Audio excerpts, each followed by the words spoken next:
Então, bom dia, irmãos. Vamos começar nosso estudo, Romanos, capítulo 9, versos 1 a 5. Márcio Avelar, por favor, nos conduz em oração. Senhor, te louvamos por esta manhã de domingo. Obrigado, Senhor, pela tua palavra. Obrigado, Senhor, porque o teu Espírito Santo habita em nós. Oramos para que o Senhor possa usar a vida do pastor Marcos Roberto, Senhor, para que a tua palavra possa ser esclarecida. Lance luz sobre este momento, Senhor, para que a cada dia, ó Senhor, com o aprendizado da tua palavra, nós possamos nos tornar pessoas mais parecidas com teu Filho Jesus. É isso que nós pedimos, em nome de Jesus Cristo. Amém. Amém, amém. De modo geral, acho que esse deve ser o nosso propósito, né? Nos parecer mais com Cristo, né? Na nossa vivência. E o livro Liturgia do Ordinário, ele tem essa proposta também, né? Nos fazer perceber, refletir nessas questões. Muito bem, os primeiros versos do capítulo 9, o apóstolo diz o seguinte: digo a verdade em Cristo, não minto. Minha consciência o confirma no Espírito Santo. Tenho grande tristeza e constante angústia no meu coração, pois eu até desejaria ser amaldiçoado e separado de Cristo por amor dos meus irmãos, os da minha raça, o povo de Israel. Deles é a adoção de filhos, deles são a glória divina, as alianças, a concessão da lei, a adoração no templo e as promessas. Deles são os patriarcas, e a partir deles se traça a linhagem humana de Cristo, que é Deus acima de todos, bendito para sempre. Amém. Irmãos, é um texto muito interessante, né? Provavelmente é o texto do Novo Testamento que mais vai falar sobre o povo judeu, né? A perdição deles, a tristeza de Deus e também a expectativa da redenção desse povo. Muito bem.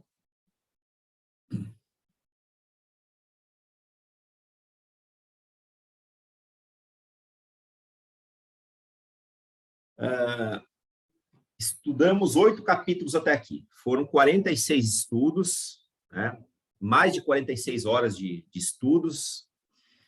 E nessa primeira metade de Romanos, o apóstolo Paulo falou muito sobre a impossibilidade geral humana de ser salvo por sua própria ação.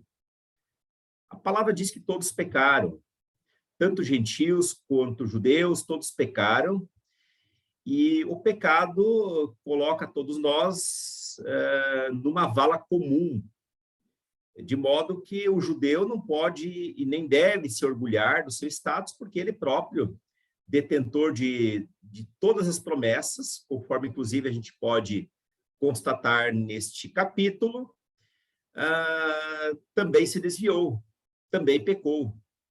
Os gentios não atentaram para a natureza, para as coisas criadas, e os judeus, além de não darem importância para as coisas criadas, ainda subverteram todo o chamado de Deus, as promessas e as alianças.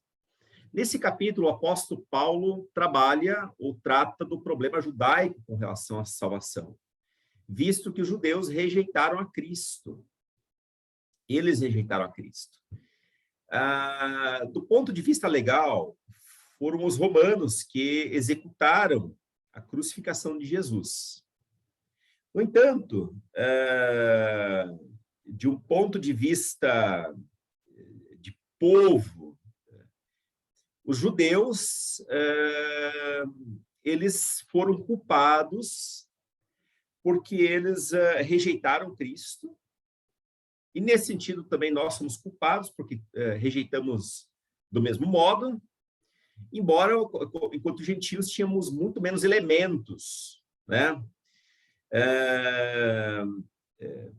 No sentido de rejeitar Cristo. Os judeus tinham todo um aparato ali de leis e sacrifícios, né? O povo gentil não tinha isso.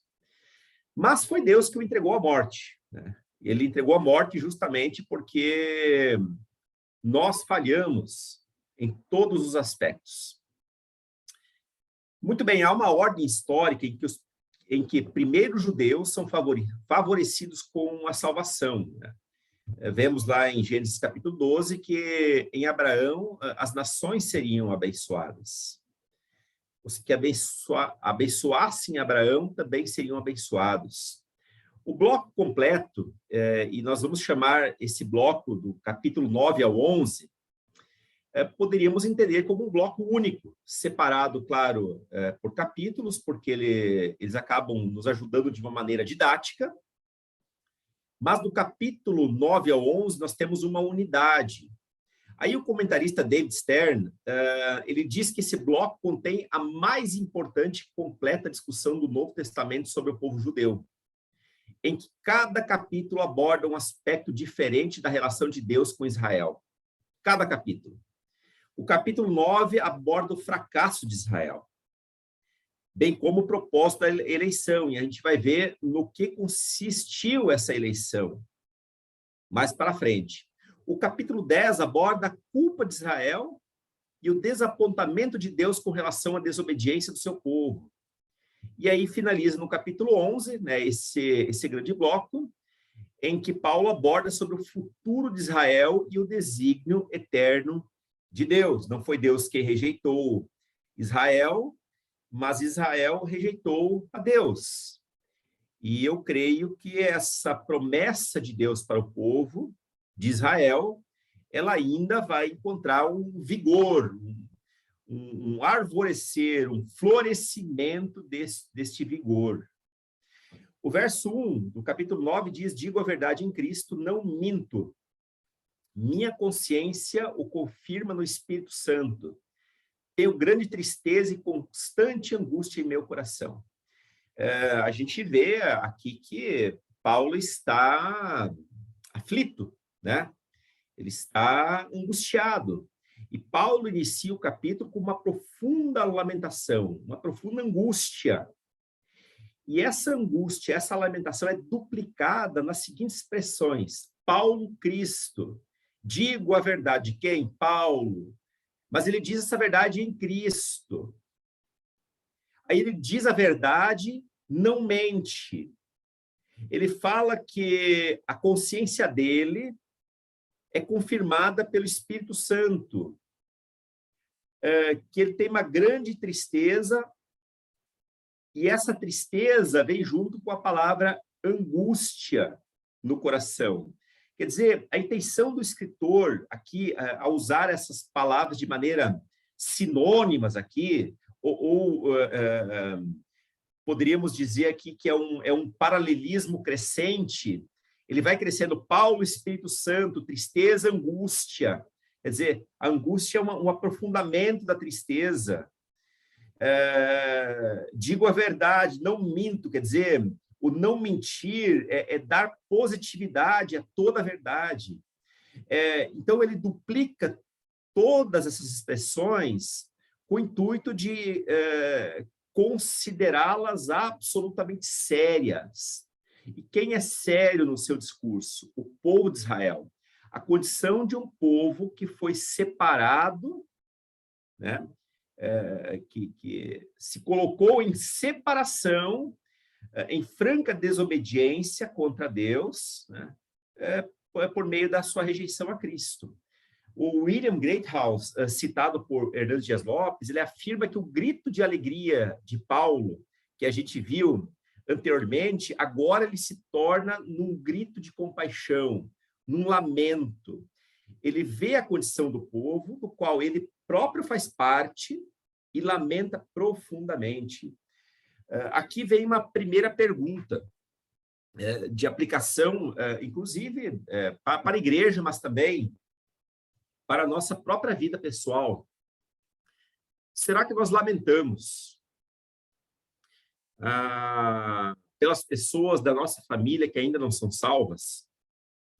vamos entender que Paulo aqui, ele faz parte de um povo, o povo de Israel. Então, ele tem uma irmandade de sangue. Ele é um compatriota da mesma pátria, compatriota da mesma pátria. E quando ele vê a perdição desse povo, ele se lamenta. Ele fica triste. O verso 2 diz que ele fica em constante angústia em seu coração. Não se trata de uma angústia passageira, não se trata de uma angústia superficial, mas se trata de uma angústia real, verdadeira, profunda, que machuca sua alma, que machuca o seu coração. É desse tipo de angústia que Paulo está se referindo aqui. Ele vê a condição do povo, do qual ele próprio faz parte, e lamenta profundamente. E esses sentimentos podem ocorrer com certa frequência na vida de todos os cristãos, ou pelo menos deveria, em que coexistem alegria e tristeza, e exultação e dor. É claro que a gente tem alegria e tristeza. Ainda que eu ande pelo vale da sombra da morte, pastor Guto pregou muito bem sobre esse texto ontem, né? Não temerei mal nenhum. O vale existe, a angústia existe, são coisas reais. O Senhor Jesus, quando termina o Sermão do Monte, ele diz que bem-aventurado é o homem que construiu a sua casa na rocha. Vieram as tempestades, os ventos, mas as tempestades e os ventos, apesar de açoitar a casa com tanta força, não conseguiu derrubar. Quer dizer, a tempestade, ela é uma possibilidade real nas nossas vidas. Mas aí ocorre um outro tipo de tristeza, além das coisas naturais, que são aquelas tristezas que ocorrem no nosso coração em razão das pessoas perdidas, em razão daquelas almas que ainda não encontraram Cristo, ou que, após ter contemplado e ser detentora da graça de Deus, acabaram por se desviar por caminhos obscuros. Antes da sua conversão, Paulo havia sido um judeu muito zeloso. Muito zeloso. Seu zelo era tão grande que, a fim de proteger a essência da sua religião, passou a perseguir os cristãos, os quais inicialmente não passavam de uma seita judaica. Então, Paulo foi muito zeloso. Ele acreditava que aquela nova seita judaica era uma distorção completa da Torá, da lei mosaica. E ele, um homem que havia sido discipulado por Gamaliel, um grande rabino do ensino judaico, ele não podia conceber isso, ele não podia tolerar esse tipo de coisa. Então, a perseguição que Paulo deflagrou contra os cristãos não era uma perseguição por mero sadismo, mas era uma perseguição fruto de um zelo que ele tinha da lei de Deus. Ele era um homem temente a Deus.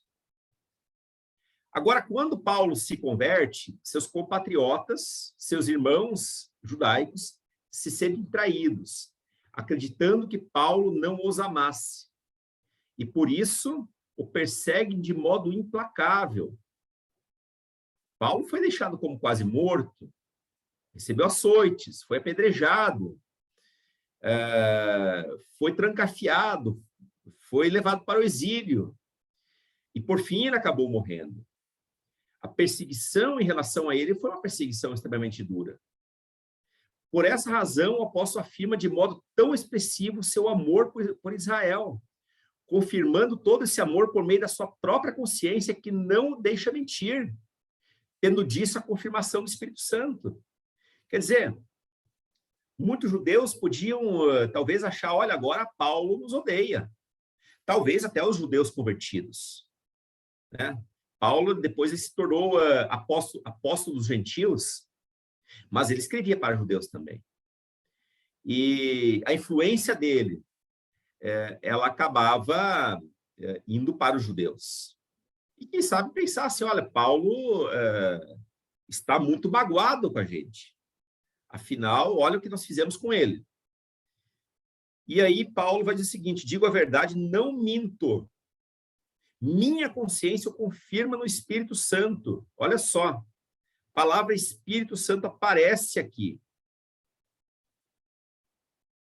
O Espírito Santo testifica na consciência do apóstolo Paulo de que o amor que ele tem pelo seu povo é um amor verdadeiro. Que não há nenhum resquício de mágoa, de sentimento de vingança, e que toda a tristeza que Paulo sente é uma tristeza legítima, porque é uma tristeza fruto de um povo que rejeitou Cristo. Paulo ama seus compatriotas, mas Paulo também está triste com a incredulidade deles. E assim a gente isso pode acontecer com cada um de nós hoje em dia. Nós amamos os nossos familiares, nós amamos os nossos amigos, nós amamos os irmãos da igreja, mas muitas vezes nós nos entristecemos com a incredulidade das pessoas. Porque o nosso coração, que já tem Cristo habitando nele, fica angustiado com a possibilidade de que aquela pessoa não vá ser salva. Só que essa tristeza, ela precisa nos mover ao tipo de atitude. E Paulo foi movido. Paulo fez aí 3 viagens missionárias, pelo que a gente tem notícia. E quando ele estava na prisão, né, passou mais de 2 anos na prisão, ele se ocupou escrevendo textos. Inclusive, a prisão para ele foi graça de Deus, né? Porque foi o modo de Deus pará-lo por um tempo, a fim de que ele se dedicasse à escrita, à reflexão e à escrita. O grande trabalho de Paulo, que subsiste até hoje, são aquelas palavras que foram escritas na prisão, né? Muitas delas, pelo menos. Então, a tristeza de Paulo, ela é decorrente da incredulidade do povo, não porque eles perseguiram Paulo, mas porque eles eram incrédulos a Cristo. Esse povo ainda estava aferrado à sua tradição religiosa, sem Cristo e sem salvação. E aqui eu preciso fazer um pequeno parênteses sobre a questão da tradição. A nossa igreja é tradicional, não, a igreja lá é avivada, é pentecostal. A boa igreja, seja ela tradicional, seja ela pentecostal, a boa igreja sempre tem uma tradição que a sustenta. E essa tradição, ela sempre é relembrada pelos mais velhos, pelos anciãos da igreja. Então, há um tipo de tradição boa, necessária. Agora, existe um tipo de tradicionalismo absurdo que trava a obra de Deus, né? E era esse tipo de tradicionalismo a que o povo de Israel estava aferrado. Eles estavam muito presos às tradições do templo, aos rituais, aos sacrifícios, quando todas essas coisas, de acordo com o Novo Testamento, não passavam de sombras, não passava de um aio, de acordo com Hebreus, né? Que apontava para o noivo, que apontava para algo maior, alguém maior que viria depois. Muito bem. O verso 3 diz, pois eu até desejaria ser amaldiçoado e separado de Cristo por amor dos meus irmãos, os da minha raça, o povo de Israel. Isso é de um despojamento gigante. Embora o apóstolo Paulo fosse considerado o apóstolo dos gentios, ele recebeu uma educação em todos os preceitos judaicos, ele conhecia profundamente a palavra de Deus. E ele teve uma educação primorosa aos pés de Gamaliel, né, que foi o mestre da qual Paulo teve o privilégio de ser discípulo. Gamaliel, naquela época, seria o equivalente a você passar alguns anos da sua vida convivendo junto com talvez o pastor Keio Assa, né, que é alguém que foi alguém da família cristã Holiness. Você imagina você viver alguns anos com um homem desse calibre, aprendendo dele, ou talvez alguém que morasse por alguns anos com Russell Shedd. Você consegue imaginar o que é isso? Quer dizer, foi essa experiência que Paulo teve. Agora, o fato de Paulo ter se convertido a Cristo não o tornou inimigo dos judeus. Ele, embora considerasse todo o seu passado como esterco, e a palavra que ele usa lá no Novo Testamento, não significa que ele está desprezando todo o ensinamento que ele teve no judaísmo. De fato, ele não está desprezando. Mas todo aquele seu passado é nada perto do conhecimento da graça que agora ele tem em Cristo. Então, o apóstolo Paulo, ele não odeia, ele não é inimigo dos judeus, embora os judeus o considerem como inimigo. O Adolf Paul diz, ao citar Romanos 10, verso 1, que a intercessão de Paulo pela salvação dos judeus, o seu povo, constitui intenção permanente do seu coração. Quer dizer, ele ora, ele se preocupa, ele demonstra. E quando Paulo, há 2000 anos, deixa isso escrito, e isso chega até nós, quer dizer que Paulo ainda está demonstrando a sua preocupação com o povo judeu hoje. Isso não é apenas para um tempo pontual, mas continua e vai continuar. O apóstolo Paulo foi tomado pelo mesmo sentimento que havia em Cristo. Quando, ao olhar para Jerusalém, chorou. E ele chora, Jesus chora, quando vê que Deus deseja juntar o seu povo como uma galinha junto aos seus pintinhos, mas esse povo não quer. Esse povo não deseja. O próprio Moisés se empenhou por um povo que havia sido infiel à sua aliança. E eles demonstraram toda a sua infidelidade quando Moisés, lá no Monte Sinai, enquanto ele está lá, o povo pede, então, que Arão lhes faça um Deus, para que eles possam, então, cultuar, para que eles, então, os possam adorar. Então, já nos primórdios da caminhada, o povo de Israel começa a andar por caminhos obscuros, se desviar de Deus. Então, tomando esses exemplos notórios, o apóstolo afirma o desejo de ser amaldiçoado e separado de Cristo por amor aos seus irmãos. Irmãos aqui tem um sentido de compatriota, da mesma raça, não mais exatamente da mesma fé, porque Paulo avança, enquanto o povo judeu, a maior parte dele fica para trás. E ele deseja ser amaldiçoado se isso resultasse na salvação deles. No entanto, o próprio Paulo reconhece os limites da sua capacidade humana, e ele já havia falado anteriormente que nada pode separar do amor de Deus que está em Cristo Jesus. Nada, nenhuma coisa. Então, Paulo sabe racionalmente que ele não pode fazer isso. Que ele não pode deixar ser salvo e trocar a vida dele pela vida do povo de Israel. Isso é uma graça de Deus. Mas se houvesse condição para isso, Paulo morreria, ele se colocaria à disposição de ir para o inferno separado de Deus, se isso resultasse na salvação do povo. É a mesma história do pai, que seria, ou da mãe, que seria capaz de doar o seu coração ao filho, se esse coração garantisse a sobrevida desse filho. Quer dizer, Paulo aqui, ele tem uma percepção paternal em relação ao povo. E ele se angustia com isso. Paulo demonstra a disposição de ir para o inferno para que seus irmãos compatriotas fossem para o céu.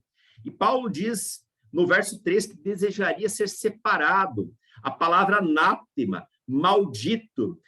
Diz assim, eu desejaria ser amaldiçoado, destinado à destruição, ou mesmo abandonado à perdição, se por meio disso Israel fosse salvo.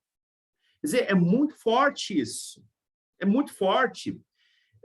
Tamanho é a consciência sacrificial desse homem que não pode fazer mais do que pregar e lamentar por uma mensagem que não foi ouvida ainda.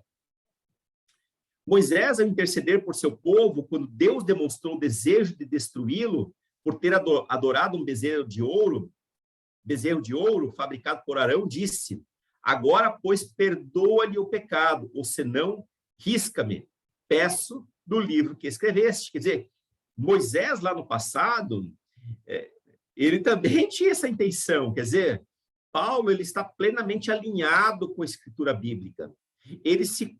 Moisés se coloca, olha, se o Senhor for destruir esse povo, então me risca do livro. Não tem sentido. Agora, se o Senhor me salva esse povo. E aqui Paulo também tem esse mesmo sentimento. Senhor, salva esse povo. E essa é uma oração que ele vai ter na sua vida, ele vai carregar no seu coração. É uma angústia que está ali permanente. E aí a gente continua no verso 4, quando ele fala o povo de Israel. Deles é a adoção de filhos.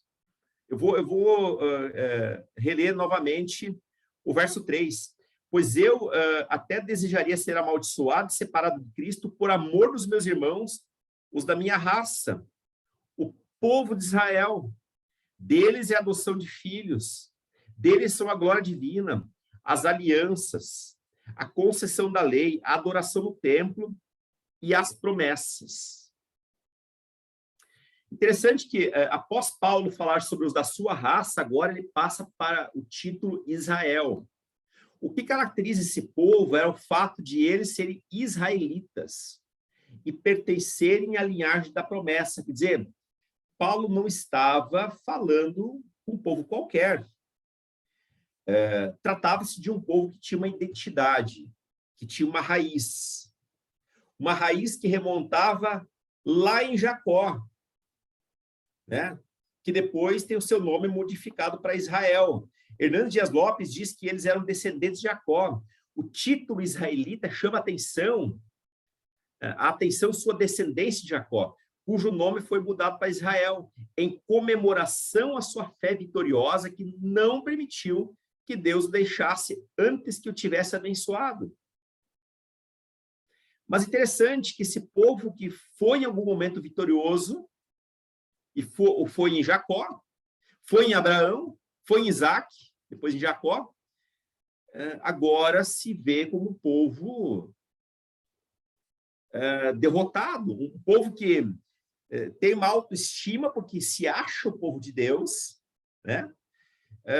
Mas que, na prática, está perdido. Está perdido. Então, trata-se, do ponto de vista da aliança, um povo privilegiado. E aqui Paulo diz, povo de Israel, deles é a adoção. Quer dizer, não se trata de um povo qualquer. Se trata de um povo privilegiado. E esse privilégio que o povo tem intensifica ainda mais a dor do apóstolo. Por falar em privilégio, a gente poderíamos lembrar, então, aqui daquela famosa parábola do filho pródigo. Pense nos privilégios que aquele filho mais jovem tinha na casa do pai. E esse filho representa o povo de Israel. Um povo, um garoto que tinha tudo na casa do pai, tinha um filho mais velho também na casa, que também era coberto de privilégios, e depois se colocou como o mais coitado da casa, como aquele que nunca tinha sido homenageado pelo seu pai, ao ponto de ele lhe fazer, de assar um cabrito, um bezerro, coisa da natureza. aí a gente consegue entender a dor daquele pai. Conseguimos entender a dor de Deus quando esse povo se afasta. Mas também é a dor que, eventualmente, algum pai ou alguma mãe pode sentir quando o filho se perde, não apenas da fé, mas de uma vida familiar, buscando uma vida totalmente desregrada, no álcool, nas drogas, na prostituição, numa vida dissoluta, numa vida longe de Deus. É uma dor. Pouco podemos fazer, a não ser, conforme o exemplo do pai do filho pródigo, manter a porta aberta para o retorno desse filho. Esse povo havia sido adotado. Tinha um grande privilégio, eles foram adotados como filhos. O Adolf Paul afirma que desde o tempo do Egito, Deus se apresenta como proprietário, comprometido a ser seu socorro na aflição. Mas também ele tem o direito de esperar o serviço desse povo. Quer dizer, você agora é um povo adotado, você é uma pessoa adotada, você está debaixo de uma proteção.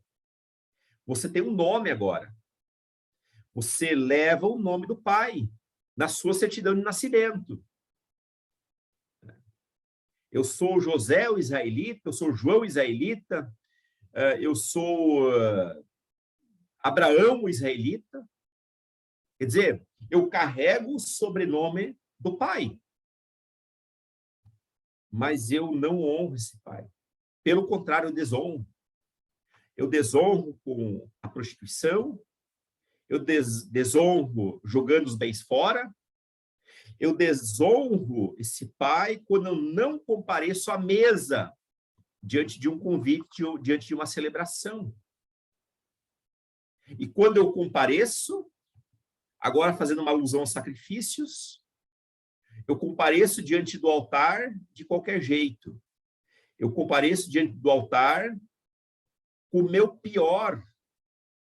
E aí os profetas lá, mais para frente, os profetas menores, vão acusar o povo de terem sacrificado animais doentes, cegos, aquilo que não havia mais serventia, quando Deus pediu que eles sacrificassem os melhores animais.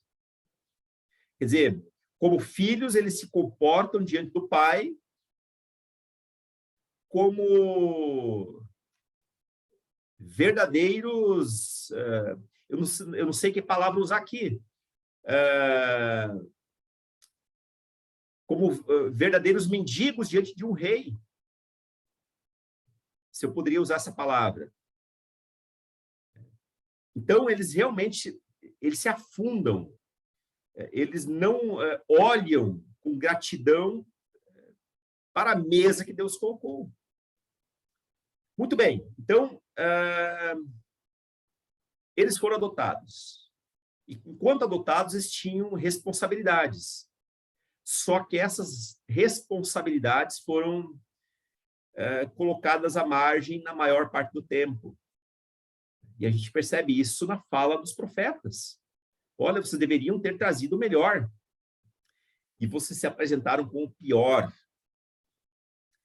Ao afirmar que foram adotados, Paulo lembra que os israelitas foram eleitos por Deus. Portanto, foram separados das nações pagãs. E é isso que a palavra eleição significa lá no início, lá na introdução. Eles foram privilegiados com adoção, ou seja, Deus criou um aprisco e colocou as suas ovelhas debaixo da sua proteção. Se lembrarmos da pregação do pastor Guto ontem, Cristo é a porta, né? Cristo é a porta, é por meio daquele que as demais ovelhas passam. Esse é o sentido. Então, ao afirmar que foram adotados, Paulo lembra que os israelitas foram eleitos e separados das nações pagãs para ser o primogênito de Deus, a sua possessão particular, o seu filho, o seu povo escolhido. Quer dizer, Tendo tudo em mente, todas essas questões, nós podemos entender agora, de uma maneira muito clara, por que Paulo fica triste. Porque Deus, tendo inspirado Paulo a escrever tais palavras, ele próprio está triste com o seu povo. Só que nós também somos filhos por adoção. Nós também somos filhos. O que tem entristecido? O que é em nós que tem entristecido a Deus? Quais responsabilidades que nós, enquanto filhos de Deus, não temos cumprido? Cada um deveria se avaliar. E eu acho que nós temos essa maturidade e condições de fazer isso. Eu não tenho nem o medo de dizer que todos nós, muitas vezes, falhamos em muitos pontos. E, às vezes, falhamos de uma maneira muito mais grave do que o próprio povo de Israel.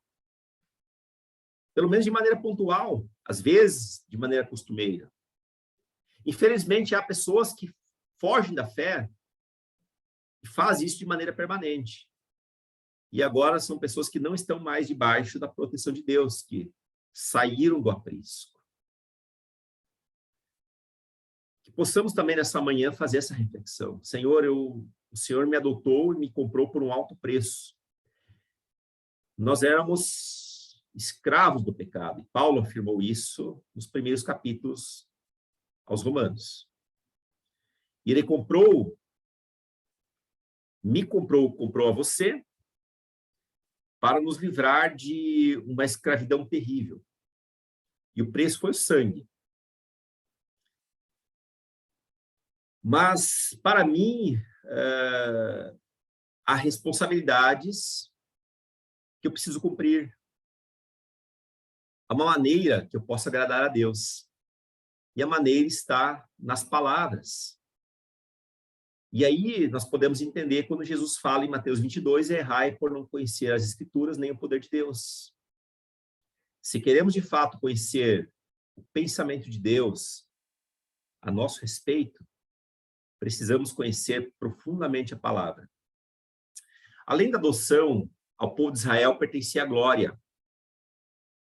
Por glória, entende-se aqui as manifestações de Deus, das quais Israel usufruiu ao longo da sua história. Trata-se dos sinais visíveis da presença de Deus entre eles.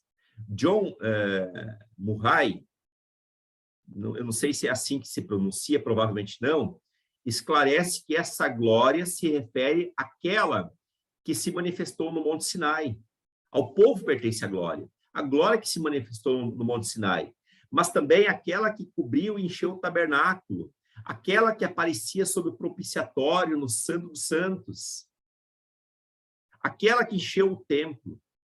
E essa glória era, sobretudo, o sinal constante da presença de Deus entre os israelitas, garantindo-lhes que Deus habitava entre eles e viera a ter comunhão com eles.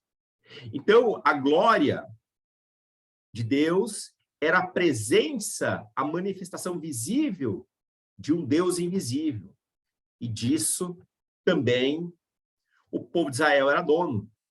Também, nessas questões, esse povo foi privilegiado. Aos israelitas pertenciam as alianças. Deus fez diversas alianças com eles, por meio de Abraão, Moisés e Davi. Embora o povo houvesse quebrado os acordos feitos por meio dessas alianças, Deus sempre se comprometia novamente. Ainda que nós quebremos a aliança muitas vezes com Deus, ele nunca as quebra. A concessão da aliança ou a legislação, que agora vem no próximo versículo, e eu acho que vale a pena nós lermos de novo, diz aqui que deles, ao povo de Israel, é a adoção dos filhos, deles são a glória divina, as alianças, a concessão da lei. A concessão da lei. A concessão da lei, ou a legislação, a Torá, fazia parte das alianças. Ou melhor, a legislação tinha a função de proteger a aliança. Eram as cláusulas desse acordo que Deus fez com a gente. Era a cláusula. Em Cristo, tudo isso ficou muito mais facilitado. A salvação é pela graça. Mas, logicamente, que a graça não exclui o nosso comprometimento com todas as ordens de caráter moral que nós temos, que de maneira muito simplificada se encontram lá nos 10 mandamentos. Não mintam, não cobiçam, não matam, não desonram seus pais. Quer dizer, está tudo ali. Está tudo ali. Em qualquer lugar, mesmo que Deus não seja adorado, a influência de Deus está ali, porque a mentira, o assassinato, desonrar os pais, isso é um problema em qualquer situação, em qualquer nação, antiga ou nova. Talvez com algumas poucas exceções. Então, a concessão da lei, ela serve para proteger uma aliança.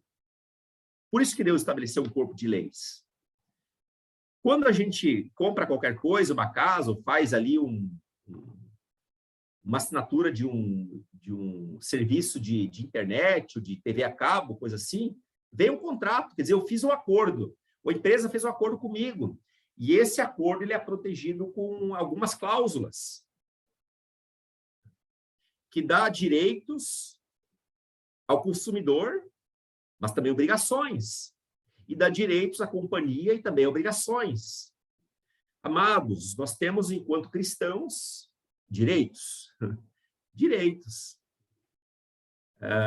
Essa palavra se torna feia quando eu só penso que eu tenho direitos, mas que eu não tenho nenhuma obrigação. Nós temos uma aliança em Cristo. Essa aliança está pautada, né, por regras. Por regras. Então, enquanto cristão, eu tenho direito, eu tenho uma aliança protegida nos céus, mas também eu tenho tantas obrigações que eu devo cumprir. Obrigações que não têm por intuito me salvar, mas me proteger de incorrer em erros. E erros que, em algum momento, podem me jogar para fora do aprisco. Tá certo? Então, que possamos também pensar nessas coisas. Quais são as minhas obrigações hoje como cristão? Será que a graça exclui minhas responsabilidades? Já que a salvação não é pelas obras, então eu vou viver do jeito que eu quero. Provavelmente quem pensa assim não entendeu a graça.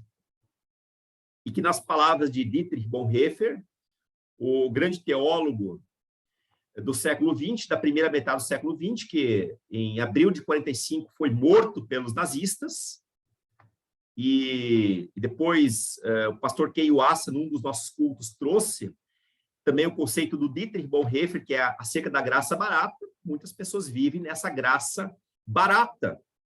Uma graça que me leva a fazer qualquer coisa, a ter os comportamentos mais absurdos, naquele equívoco de que, bom, se eu sou salvo, então posso fazer qualquer coisa porque eu não vou perder a salvação. Isso é muito perigoso, esse pensamento. Então, a concessão da lei, da qual o povo foi privilegiado, também protege o povo nessa aliança e protege esse povo de incorrer em certos riscos. A lei sempre é uma cerca. Sempre uma cerca, que tem o objetivo de me proteger. Ao povo de Israel também foi concedido o culto, a adoração no templo. Fazia parte do culto o templo, os sacerdotes, sacrifícios, ofertas e adoração.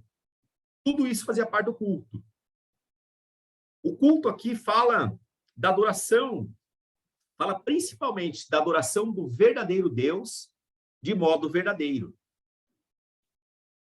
O povo de Israel, ele estava ambientado numa região cujos vizinhos que o cercava eram adoradores de deuses que sacrificavam crianças. Eram adoradores de deuses inanimados, sem vida. Mas aqui, o povo tem o culto. Aqui, o povo tem o privilégio de adorar ao Deus verdadeiro e ser testemunha para as demais nações. Deus, na verdade, quis constituir um povo missionário. E nessa questão está a grande bênção, ou uma das grandes bênçãos. Apesar de todos esses presentes dados ao povo, lei, promessa, adoração e tudo mais, o que o susteve, de fato, mesmo diante das noites mais escuras, foram as promessas da salvação. Também eles são detentores da promessa. Hernando Dias Lopes diz que essas promessas são aquelas relativas ao Messias. Quer dizer, adoração no templo, sacrifícios, as oferendas, tudo isso apontava para Cristo. Então, essas promessas, mesmo as profecias feitas pelos antigos profetas, como Isaías, apontam para Cristo. E foi pela fé nessas promessas que os santos da antiga aliança, da antiga dispensação, obtiveram a vida eterna. Quem olhou para essas promessas e percebeu o Messias, e creu nessas promessas, foi salvo. Abraão creu em Deus, e isso lhe foi imputado como justiça. Muito antes de Moisés, Abraão já havia crido, e isso lhe foi imputado como justiça. Foi colocado nele como justiça. E aí nós caminhamos para o último versículo de hoje, que diz, deles também são os patriarcas. E a partir deles, dos patriarcas, dos pais, da fé, se traça a linhagem humana de Cristo, que é Deus acima de todos, bendito para sempre. Amém. Ao povo de Israel também pertenciam os patriarcas, Abraão, Isaque e Jacó. Uma vez que a partir deles se traça a linhagem humana de Cristo. Se pegarmos as linhagens, que estão lá, principalmente no Novo Testamento, Mateus, Lucas, a gente vai ver que essas linhagens, elas passam por Abraão, Isaque e Jacó. Jesus faz parte dessa linhagem. E espiritualmente, então, nós como filhos de Deus, tendo Cristo como o cabeça da igreja, e sendo ele da linhagem de Abraão, podemos também dizer que somos filhos de Abraão. Pela promessa, pela fé, somos também feitos filhos de Abraão. Essa última bênção é o alvo de todas as realizações de Deus em favor de Israel. É em direção a Cristo que ele foi eleito, que o povo foi eleito. Abençoado, foi incumbido e teve a incumbência de ser o povo missionário entre as nações. Ele também foi educado e preservado. Cristo é o Deus encarnado, reconhecido por Paulo. Olha só, diz aqui que Cristo é Deus acima de todos. Esse é o mistério da Trindade. O Deus invisível, que deixou, de acordo com Filipenses, a glória de ser Deus e se tornou filho, carne, por amor a nós. Mas, ao mesmo tempo, ainda continua sendo Deus. Isso é uma coisa que os gnósticos, que foi uma seita cristã da igreja primitiva, não podia aceitar. Como assim? Deus se fazer carne? Isso não existe. Deus, ele é tão puro, tão santo, que não tem como jamais alguém ver, se aproximar, chegar perto de Deus, e Deus tampouco chega perto da matéria, porque matéria é algo contaminado.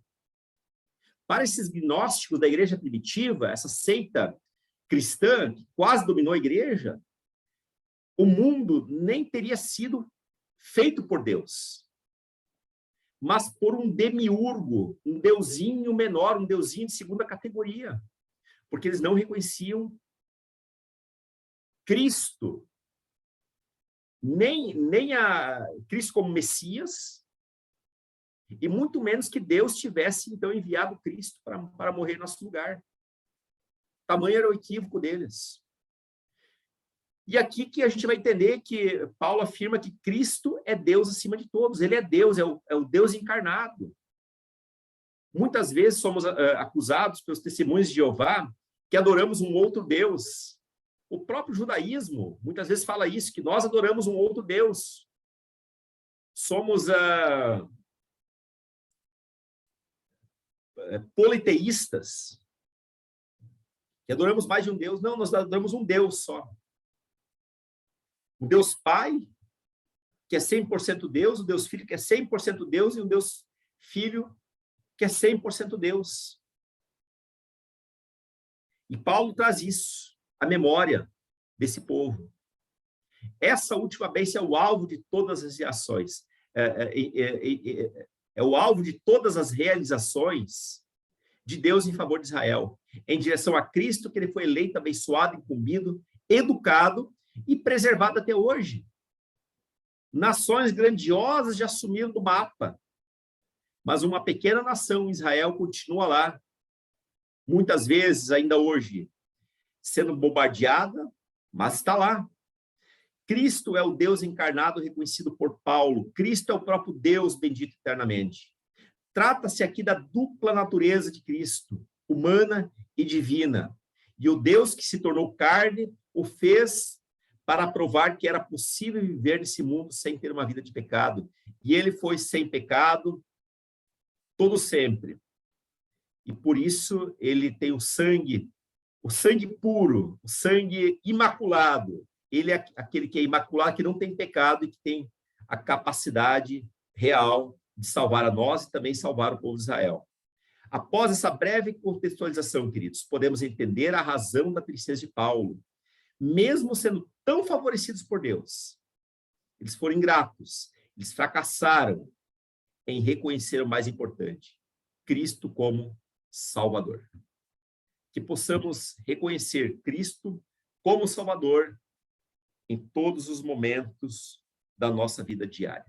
Agora, eu quero ouvir um pouco vocês. Dúvidas, perguntas, algum depoimento, tá? Enfim, se alguém deseja complementar algo também, fique à vontade, por favor.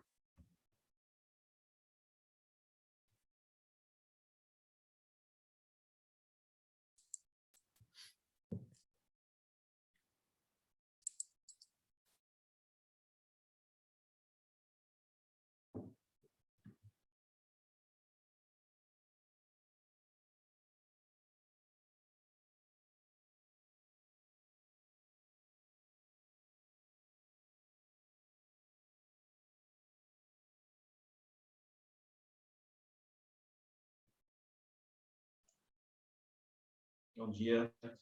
Bom dia, Fernando. Logo no começo, eu peguei alguns trechos aqui do que o pastor disse e me veio à memória uma coisa que aconteceu lá na minha adolescência, né? O pastor disse: será que lamentamos pelos nossos familiares que ainda não foram salvos? Aí também a tristeza de Paulo é fruto de um povo que não ama a Cristo. Eu lembro que lá na minha adolescência, eu tinha um casal de amigos que a gente estudava junto. Na época a gente era adolescente e ela era numa família cristã extremamente conservadora. E ele, um católico que não era muito praticante, e eles começaram a namorar. E uma das exigências do pai da moça é que ele se convertesse. Caso ele não se convertesse, ele não ia poder cortejar, namorar a filha, né? E eu lembro que ele se dispôs a se converter, e muitas vezes a gente estava na rua brincando e eu via ele passando com a Bíblia indo para o culto. Aí eu ficava falando: ó, o crentinho, ficava tirando sarro nele. Aí depois eu entendi. Aí logo depois a Marcela entrou na minha vida também e eles acabaram se casando, né? Esse casal de amigo nosso acabou se casando. Mas ainda quando eles namoravam, eu e a Marcela sempre chamava eles para sair, né? Vamos comer um lanche, vamos uma lanchonete, enfim. E o pai da moça sempre falava: olha, vocês podem até ir, mas antes vocês têm que ir para o culto. E eles obrigavam eu e a Marcela a ir para o culto, mesmo a gente não se convertendo, a gente nem pensava em se converter na época. A gente tinha que ir para o culto, assistir o culto, um culto extremamente tradicional, assim, conservador, e a gente ficava meio que assustado no meio daquele povo.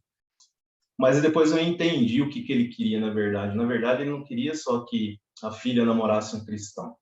Na verdade, pegando isso que o pastor disse, a tristeza de Paulo é fruto de um povo que não ama Cristo. Na verdade, ele queria que o futuro genro viesse a amar a Cristo como a família dele já amava, né? Depois a gente entendeu isso. E eles, de uma forma indireta, eles foram responsáveis pela conversão minha e da Marcela, porque foram eles as primeiras pessoas que nos apresentaram a Cristo.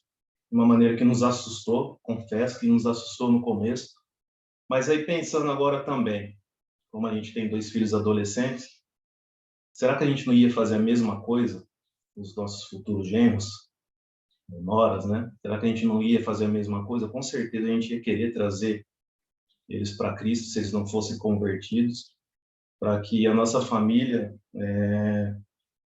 seja uma família que tema a Cristo, né? Então agora, assim, logo no começo do culto, a gente, do curso, do estudo agora, a gente entendeu isso. Pelo menos eu entendi muito isso. Olha, era muito além de só a filha namorar um cristão, não. Era garantir que a família toda dele viesse a amar a Cristo. Então, foi uma coisa que veio à minha mente aqui e eu senti a necessidade de compartilhar um pouco.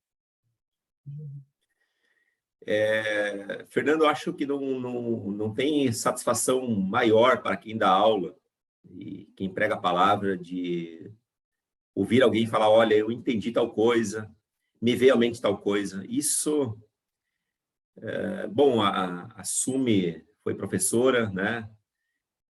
Foi professor também, né? E eu acho que conhece muito bem esse sentimento. Né? E que testemunho bonito, viu? Que testemunho legal. Quer dizer, o Espírito Santo trazendo à luz algumas experiências suas, né? E confirmando isso. Isso é maravilhoso. Isso é maravilhoso.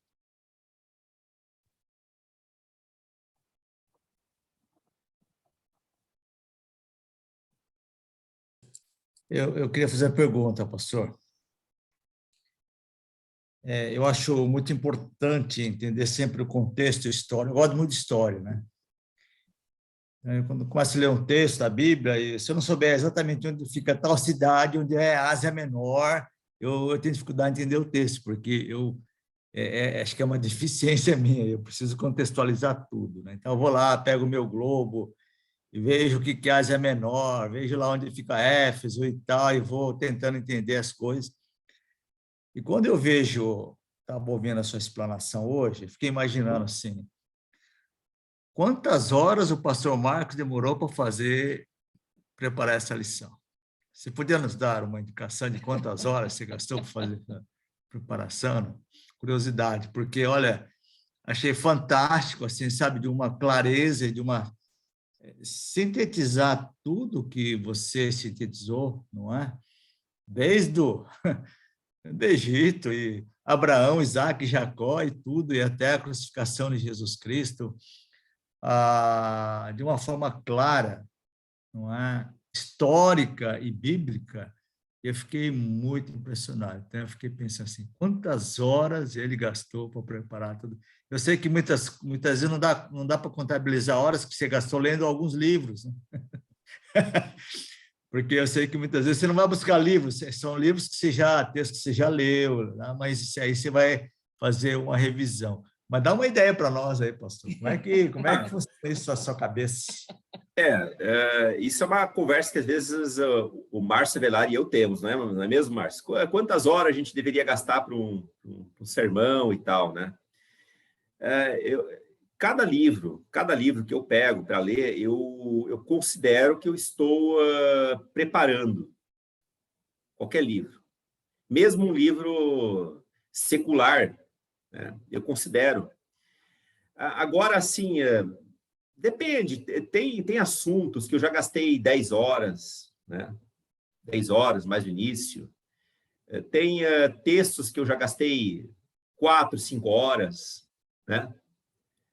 É que a gente vai pegando prática, né? A gente vai pegando habilidade de fazer as coisas, né? E aí, às vezes, não gasta muito, né? Tem texto que eu já levei 3 horas, 4 horas, né? Mas, em média, assim, vamos dizer, 4, 5 horas, né?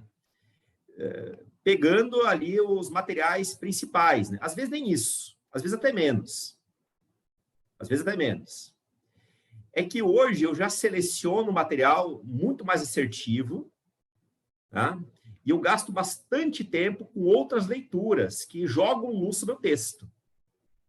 Ouço bastante palestras, aulas, tá?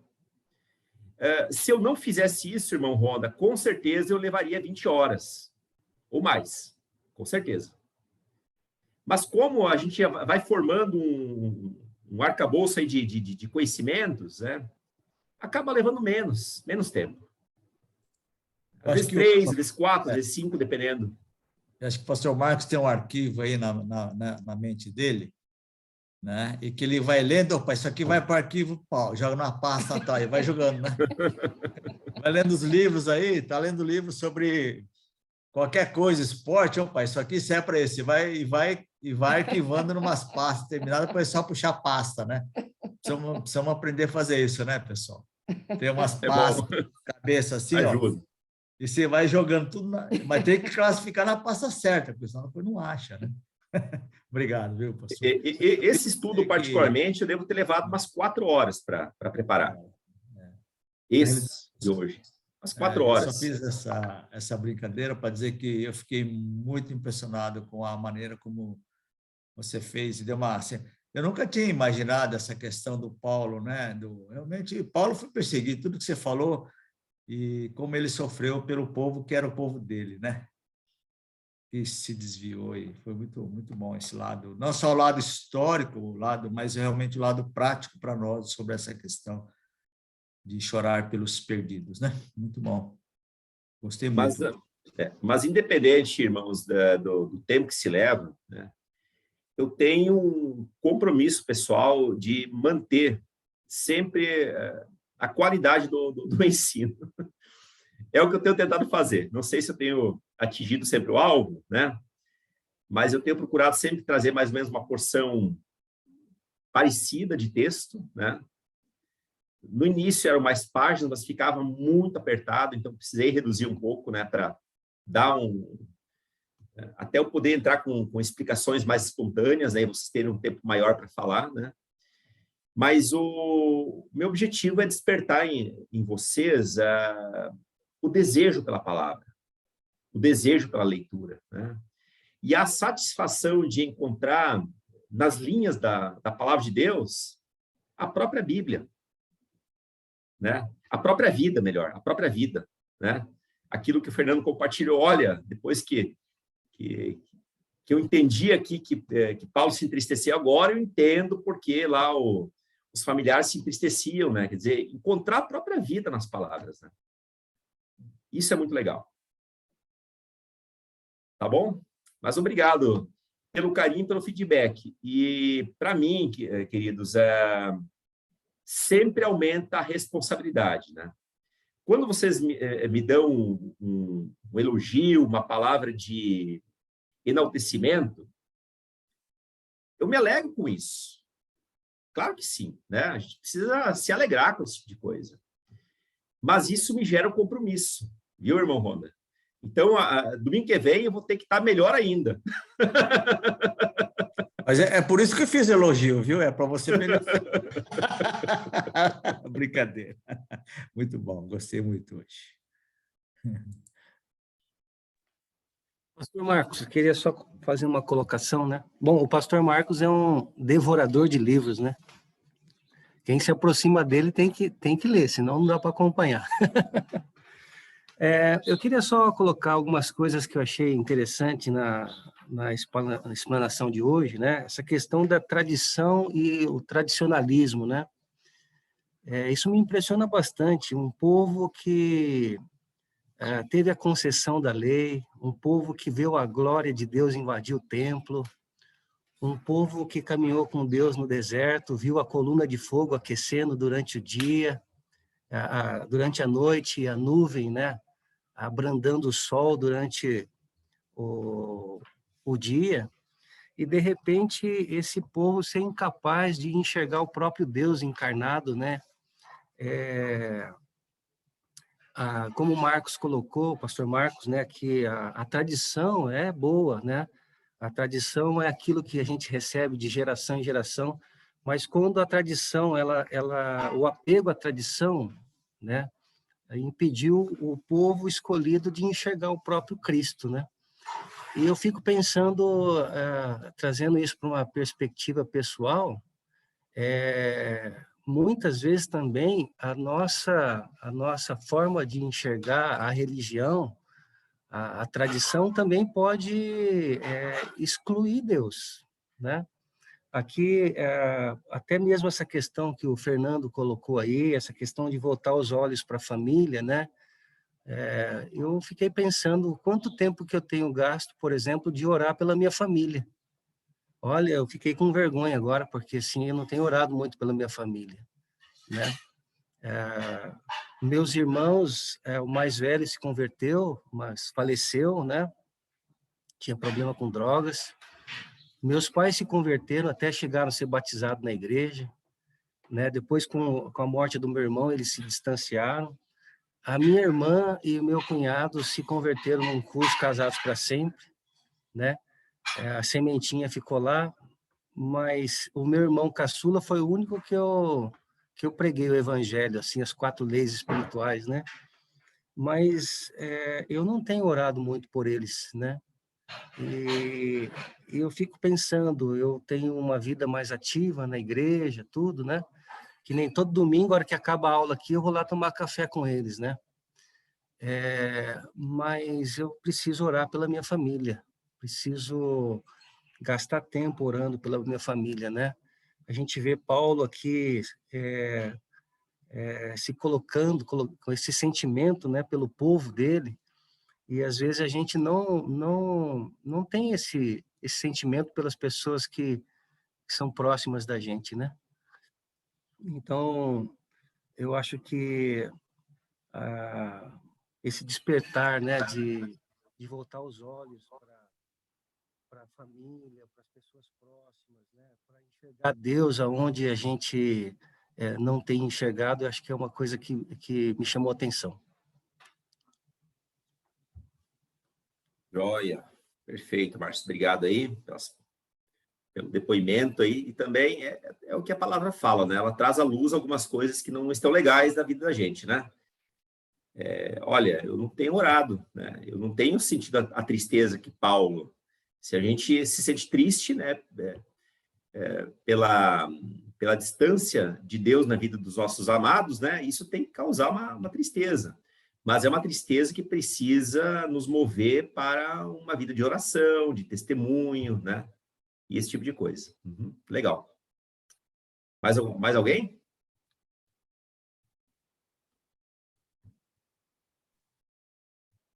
Eu tenho uma pergunta. No texto fala sobre a glória de Deus, né? Glória divina. Sinais visíveis da presença de Deus, né? Isso eu sempre tive muita curiosidade para saber quando Deus encheu o templo, foi algo visível ao povo, né? O povo percebeu a presença de Deus, e num texto que eu li, a presença de Deus era tão intensa que os sacerdotes tiveram que sair do templo porque não aguentavam a presença de Deus, né?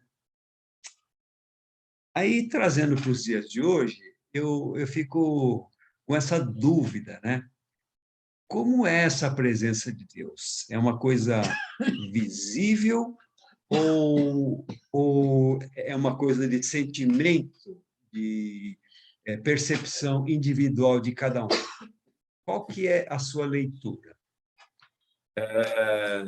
A minha percepção sobre a sua pergunta é que é mais uma questão de percepção individual. Tá? O Espírito Santo, ele habita em nós. Tá? Não tem mais necessidade de Deus se revelar da maneira como Deus se revelou a Moisés.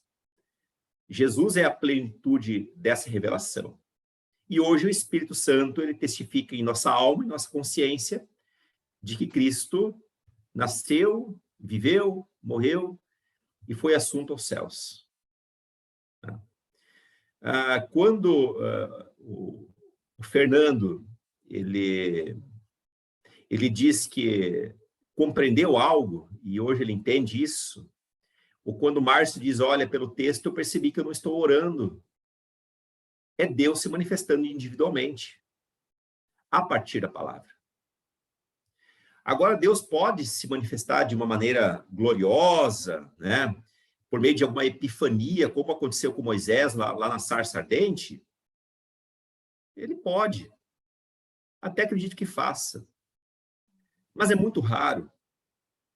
É muito raro isso. Né? Aliás, as maneiras assombrosas de Deus se fazer presente sempre foram muito raras. Mesmo entre o povo de Israel. Não era uma coisa tão frequente. Gilson, no texto, o texto ele é pequeno, está tudo ali condensado.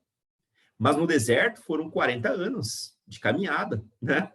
Foram 40 anos de caminhada. Esses 40 anos não estão todos relatados.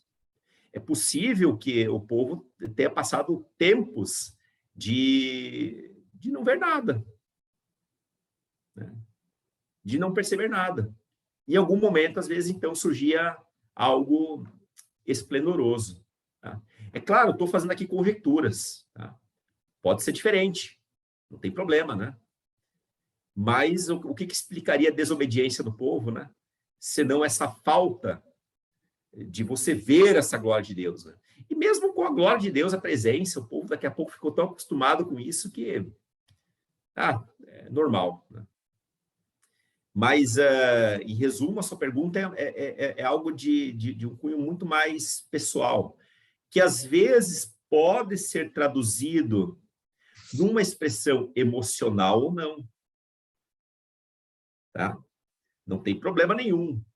A pessoa ficar emotiva. As emoções fazem parte da nossa vida. Mas quando as emoções não estiverem ali, não significa que Deus não esteja também. Tá? Gilson, eu não sei se eu respondi. É que no momento da minha conversão, eu tinha 15 anos.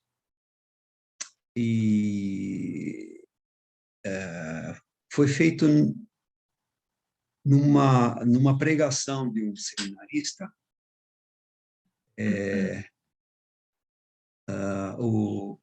Hoje o pastor Tetuma Fujisaka, quando ele era seminarista, ele fez uma pregação para os jovens. E nessa pregação, aceitaram a Jesus umas 8 ou 9 pessoas. E a emoção dessas outras pessoas era assim algo muito visível, né? Deus tinha tocado de um jeito que essas pessoas todas ficaram muito, muito emocionadas.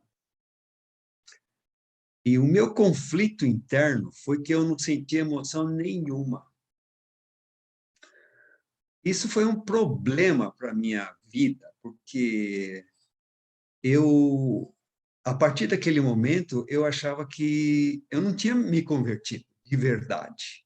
Afinal, eu não tinha sentido nenhuma emoção. Aí, ao longo dos anos, muitos anos depois, é que eu fui entender que a decisão por Jesus era uma decisão, né? Pode ser acompanhado por emoção ou não, né? Mas foi um conflito muito grande para mim, porque não foi acompanhado de nenhuma emoção. Eu fiquei tão chateado naquele dia, eu falei, Deus, eu estou tomando a minha decisão mais importante da minha vida e não estou sentindo um pingo de emoção, né? Eu estava alegre, mas não tão emocionado quanto todos que se converteram no mesmo dia, né? Então, é só um depoimento de que a emoção, a ausência de emoção foi um problema no início da minha fé. Hoje eu entendo perfeitamente, né? Então, assim como eu estava conversando com o Márcio ontem à noite, amar, né, pode ser desprovido de emoção, porque é uma decisão. Eu decido amar alguém por uma atitude, e não abraçar e chorar junto. Isso pode ser, mas o amar tem mais sentido quando for acompanhado de uma ação, né? Então, isso também vem dentro de uma linha, né, de pensamento que faz muito sentido para mim hoje. Perfeito, né? Perfeito. Esse é um ensino teológico que a gente sempre precisa reforçar. Sempre. Posso falar? Isso, só um momento, eu já passo a palavra, né? Porque senão a gente vai categorizar os que são salvos pela emoção e os que não são salvos, né? Na paixão entre um homem e uma mulher, a emoção acontece no início, né? E depois vai sendo substituído por um amor mais sólido, né? O rompimento acontece quando a pessoa quer sempre sentir a adrenalina do primeiro encontro e isso não se repete mais, né? Então, só tem uma falsa expectativa, né? E muitas vezes temos uma falsa expectativa também em relação a Deus e a igreja, né? E isso é muito ruim. Esther, por favor, pode falar. Uma pergunta, é a mesma do Márcio. Será que lamentamos pela nossa família? E quando você já lamentou, chorou, quis ser como Moisés, dizendo... Ele falou assim para ele podia ser amaldiçoado, ele podia ser separado, mas que o povo se convertesse, né? E quando você fez tudo isso e ainda não aconteceu nada, o que fazer? Continua orando. Continua orando. Não significa que você sempre vai ser arrebatado por uma emoção novamente. Provavelmente Paulo, ele transformou em palavras um sentimento dele. Não significa que a todo momento ele estava ali, sabe, profundamente angustiado, demonstrando angústia. Mas Paulo certamente orava. Deus, o povo está perdido. Eu vou para uma nova viagem missionária, ou por uma nova viagem dentro desse circuito que o Senhor tem me mostrado. Converta os corações do seu povo. Não significa que sempre ele chorou, nem sei se Paulo chorava, é possível que sim, né? Mas na nossa mão está chorar. Não significa que a gente sempre vai ficar emocionado, mas ter uma consciência intelectual, pelo menos, de que se as pessoas não se converterem, infelizmente, elas não vão ser salvas, né? Isso eu preciso ter, e isso precisa me motivar a orar, e quando for propício, então estar falando para as pessoas, né? Testemunhar para elas. Mas é difícil, né? É difícil, né? Mas está nas nossas mãos tentar fazer isso, né? Tentar fazer isso. Não significa ter aquela visão assim muito estreita de todo momento estar falando para a pessoa e não ter outro assunto com ela, né? Uhum. Mas às vezes se mostram momentos. Numa situação que ela vem pedir um conselho, numa situação que acontece uma morte em família, que ela está muito mais sensibilizada, né? Numa decisão que ela tem que tomar. Então, às vezes, ali é o momento de você estar falando, né? Ou no momento que você mesmo está fragilizada e então você mostrar um testemunho bom para a pessoa, né? São maneiras também de falar de Cristo. E às vezes, Esther, talvez a gente não consiga, né, como familiar, mas orar a Deus, assim, coloque uma pessoa cristã na vida dela. né? Que vem estar reforçando isso. E se for para ser, vai ser. Mas e quando isso já aconteceu também, e quando a gente a gente fica desanimado. É da natureza humana, Esther, a gente ficar desanimado, né? É da natureza humana. Mas Deus é suficiente, ele já sabe todas as coisas, né? E tem a questão do livre-arbítrio, né? Nós não podemos também nos responsabilizar pela decisão dos outros, né? Por mais que a gente fale, ainda tem a decisão da outra pessoa, tá? E olha, até Deus respeita a decisão do outro. Deus também respeita, né? Tanto é que uma vez um professor no seminário falou o seguinte: olha, até o inferno é um ato de graça de Deus, né? É assim, olha, você me rejeitou a vida inteira, né? Eu não quero forçar você a passar a eternidade comigo. Então, Passar no inferno. passa no inferno. Essa é boa. E o importante, né, assim, olha, no céu só tem voluntário, viu? Só que no inferno também só tem voluntário. Então, é outra coisa que fica aí para pensar, né? Tá bom, obrigada. Valeu.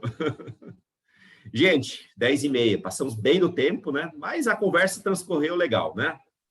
Então, é claro, sempre se alguém precisar sair antes, não tem problema, né? Nosso horário é até às 10, né? Mas a conversa foi legal, foi boa, né? Que Deus possa nos dar um tempo muito bom. E eu não sei, eu acho que todos aqui estão inscritos no Clube do Livro, né? Será que tem alguém que não? Ah, tem o Fernando e a Marcela. Fique o convite, tá? Nada forçado, tá certo?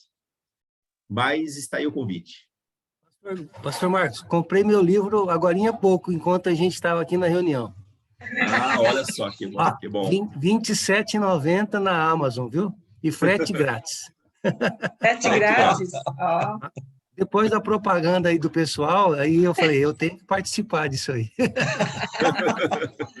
Ah, viu aí, ó, vocês conseguiram mais um freguês. Que legal.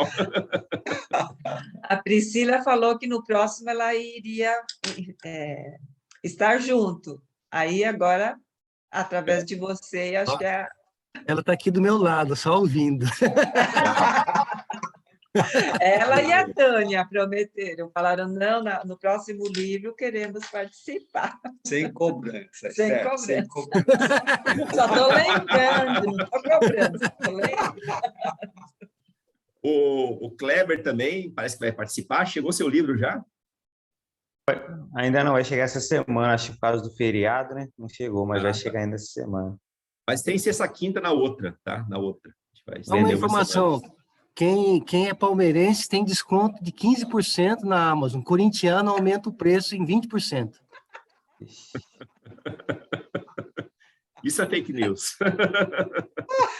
Mas o palmeirense, porque geralmente quinta-feira foi dia de Porcos Tristes, né?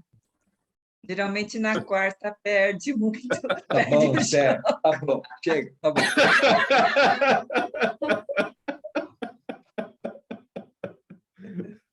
Piada da Esther. Roberto e a Tânia também parece que vão participar, né? Legal. Vamos. Esther, vou levar o Roberto junto. Oh, perfeito. Perfeito. Casal que fica junto, lê junto. Gente, Deus abençoe a todos vocês. Boa semana, um bom domingo. Bom resto do domingo. Tá bom? Muito Abraço. obrigada. Bom Obrigado. domingo. Abençoe. Bom Deus domingo a abençoe. todos. Boa semana. Semana.